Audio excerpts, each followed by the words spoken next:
अस्सलाम वालेकुम, मैं हूं इमरान आज़म और आप देख रहे हैं मेरा यूट्यूब चैनल इमरान आज़म व्यूज़। नाज़रीन, एक दफ़ा फिर पाकिस्तान में दहशत गर्दी का एक अफसोसनाक वाक़या पेश आया। बड़ा वाक़या है ये दहशत गर्दी का।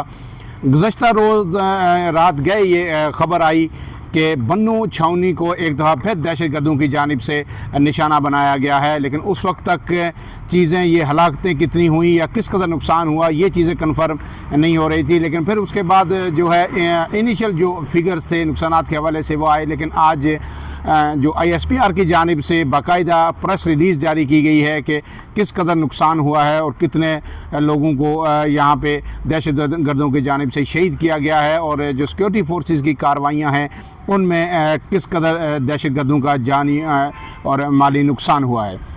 ये तफसीलात आपके सामने रखता हूँ। और फिर उसके साथ जो दूसरी आम ख़बर है इसी से कि इस पे जो पाकिस्तान तहरीक इंसाफ है उसकी तरफ से भी रद्द अमल आया है। अगरचे जो है दहशत गर्दी के इन वाक़यात को कंडेम किया गया है, लेकिन मशरूत किस्म की जो है मजम्मत की गई है और साथ ही इल्ज़ामात भी आयद किए गए हैं। ये कौन से रहनुमा है और उन्होंने क्या कहा, वो तफसीलात भी आपके सामने रखूँगा। पहले जो ISPR की प्रेस रिलीज़ है या ISPR की जानिब से जो बयान आया है वो आपके सामने रख देता हूँ कि किस कदर अब तक जो है जानी नुकसान बन्नू छावनी में होने वाली दहशत गर्दी के इन वाक़यात में हो चुका है। तो इस पे जो कहा गया है कि जनाब ख़वारिज की बन्नू छावनी में दहशत गर्दी की बुज़दिलाना कोशिश की गई है और सिक्योरिटी फोर्सेस ने बहादुरी से लड़ते हुए इस हमले को नाकाम बनाया है। और इस हमले में 4 खुदकश बमबार समेत 16 दहशत गर्दों को ठिकाने लगा दिया गया है, उन्हें जहन्नम वासल किया गया है। लेकिन इस झड़प के दौरान जो है लड़ते हुए पाक फ़ौज के 5 जवान भी जाम शहादत नोश कर गए हैं।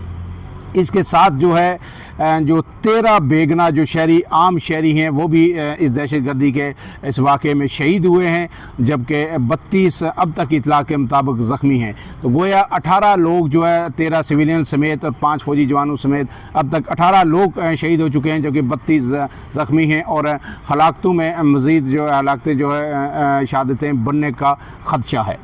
ISPR के मुताबिक 4 मार्च को ख़वारिज ने बन्नू कैंट पर दहशत गर्द हमले किए और सिक्योरिटी हिसार को, जो कैंट का जो छावनी का सिक्योरिटी हिसार था, उसको तोड़ने की कोशिश की। पाकिस्तान की बादल सिक्योरिटी फोर्सेज ने उनके नापाक अज़ाइम को फौरी और फैसला कुन कार्रवाई के ज़रिए नाकाम बना दिया। हमला आवरों ने बारूद से बड़ी 2 गाड़ियां हिफाजती दीवार से टकरा दी, लेकिन सिक्योरिटी फोर्सेस ने कमाल जुर्रत और बहादुरी का मुजाहरा करते हुए इन दहशत गर्दों को मार गिराया, जिसमें 4 जो है खुदकश बमबार भी शामिल थे।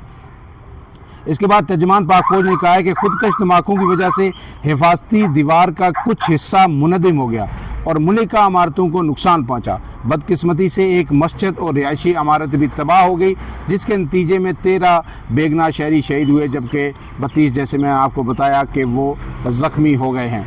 और ISPR ने मज़ीद कहा कि खुफिया अदारों की अब तक की जो तहकीकात हुई हैं उससे साबित हुआ है कि हमले में एक दफ़ा फिर जो है अफ़गानिस्तान की सरजमीन का इस्तेमाल हुआ है और अफ़गान शहरी जो है इसमें बराह रास्त मुलव्वस हैं। और हमले की मनसूबाबंदी और निगरानी सब कुछ जो है अफ़गानिस्तान में मौजूद जो ख़वारिज हैं और उनके जो सरगना हैं उनकी जानिब से की गई।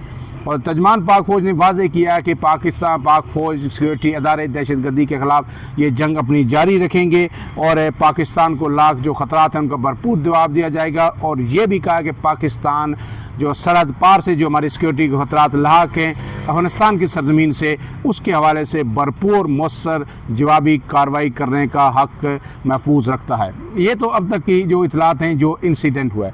इसके बाद ज़ाहिर है जो है सदर ममलिकत और वज़ीर आज़म ने इन वाक़यात की मज़म्मत की, सियासी रहनुमाओं ने, वज़ीर दाखिला ने मज़म्मत की, पाक फ़ौज की बहादुरी को जो है और जुर्रत को जो सलाम पेश किया। इन शहादतों को जो है जो जवान शहीद हुए उस पर उन्होंने अफसोस का इज़हार किया और कहा है कि जो दहशत गर्दी के ख़िलाफ़ ये जंग जारी और सारी रहेगी।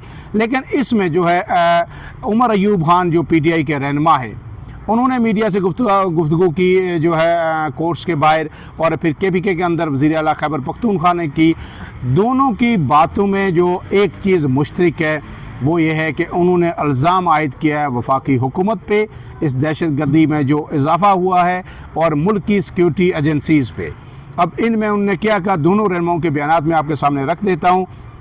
पहले तो उमर अयूब खान ने कहा कि बन्नू और बलूचिस्तान में जो वाक़यात हुए उसकी मज़म्मत करता हूँ। दहशतगर्दी की जो लहर है ये तमाम इंटेलिजेंस एजेंसियों की नाकामी है। हमारा मुतालबा है कि इन एजेंसीज़ के अफसरान का कोर्ट मार्शल होना चाहिए। उनका कहना था कि इन एजेंसियों का ध्यान सिर्फ पाकिस्तान तहरीक इंसाफ पर है।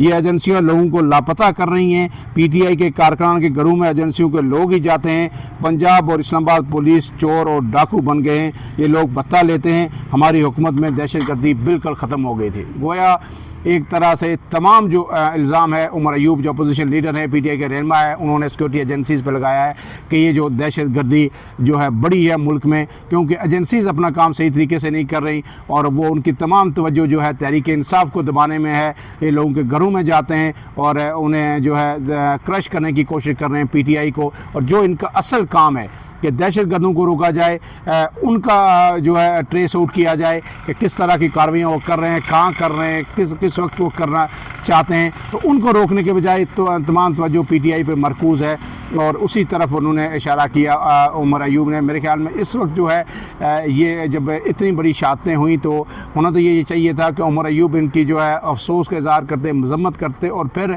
जो है ये जो एलिगेशंस हैं इनको किसी और वक्त के लिए उधार छोड़ देते, लेकिन उन्होंने जो है आज बराह रास्त कहा है कि ये जो वाक़यात हो रहे हैं इनके ज़िम्मेदार नाअहली जो है उन्होंने जो है ज़िम्मेदार सिक्योरिटी अदारों को ठहराया। इसके साथ साथ जो वज़ीर आला खैबर पख्तूनख्वा हैं अली अमीन गंडापुर, उन्होंने जो है सिक्योरिटी एजेंसीज़ पे कम जो हल्का हाथ रखा है। उन्होंने मरूद इल्ज़ाम ठहराया है वफाकी हुकूमत को। उन्होंने सख्त तनकीद करते हुए कहा कि बानी PTI इमरान खान की हुकूमत साजिश से गिराने के बाद हुक्मरानों की तवज्जो सिर्फ PTI पर है। ये दहशतगर्दी रोकने के लिए कोई पॉलिसी नहीं बना रहे, इनको परवाह ही नहीं है। अली अमीन गंडापुर ने कहा है कि दहशतगर्दी सिर्फ सूबे तक महदूद नहीं रहेगी, पूरे मुल्क में फैलेगी।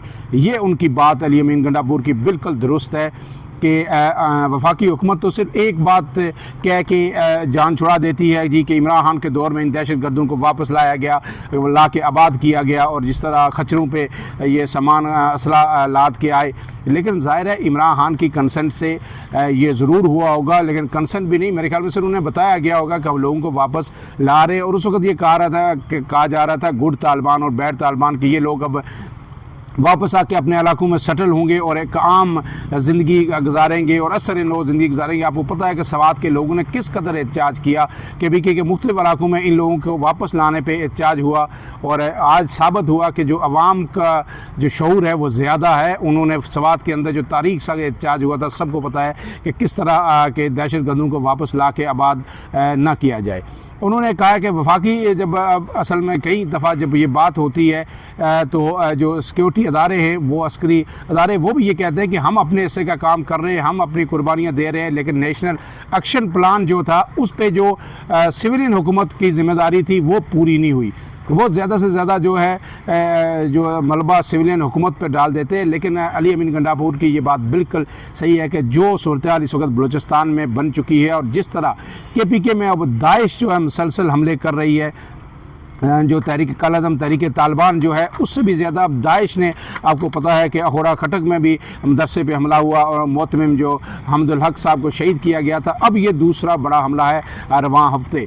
तो अब ये बात बिल्कुल सही है अली अमीन गंडापुर की कि ये सिर्फ KPK या बलूचिस्तान के अदला तक ये दहशतगर्दी महदूद नहीं रहेगी। अगर इसमें इसको यहीं काउंटर ना किया, ना रोका गया तो फिर जो है ये बात बढ़ेगी और एक दफ़ा फिर जो है दहशतगर्दी की ये लहर पूरे मुल्क तक फैल सकती है। लिहाजा अब ज़रूरत है कि तमाम मुल्क में सियासी इस्तेकाम के साथ जो है तमाम सिक्योरिटी के अदारे, हुकूमत, सियासी रहनुमा मिल के बैठें और एक मरबूत हिकमत अमली बनाई जाए इस दहशतगर्दी को रोकने के लिए। फ़िलहाल के लिए इतना ही। अपने मेज़बान इमरान आज़म को इजाज़त दीजिए। अल्लाह हाफ़िज़।